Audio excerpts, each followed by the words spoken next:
নমস্কার বন্ধুরা, আমি আজকে একটা পোস্তর কালিয়া করে দেখাচ্ছি। এখানে আমার 30 গ্রাম পোস্ত আমি বেটে নিয়েছি। কড়াই বসিয়ে দিয়েছি, কড়াইতে সর্ষের তেল দিয়ে দিয়েছি। তেলটা গরম হয়ে গেছে, এর মধ্যে আমি এখন একটু জিরে আর একটু কাঁচা লঙ্কা ফোড়ন দেব। এইবার আমি এর মধ্যে দিয়ে দেবো পোস্ত বাটা।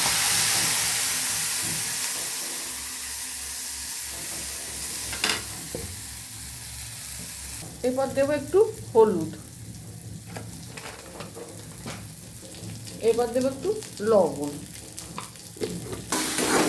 এবার এটাকে ভালো করে নাড়াচাড়া করবো যতক্ষণ না একটু লাল লাল হয়। এবার আমি এই পোস্তর বাটিটা ধুয়ে এর মধ্যে একটু জল দিয়ে দিই। এবার এটাকে নাড়াচাড়া করবো যতক্ষণ না লাল লাল হয়ে যায়। এই যে এবার লাল লাল হয়ে গেছে পোস্তটা।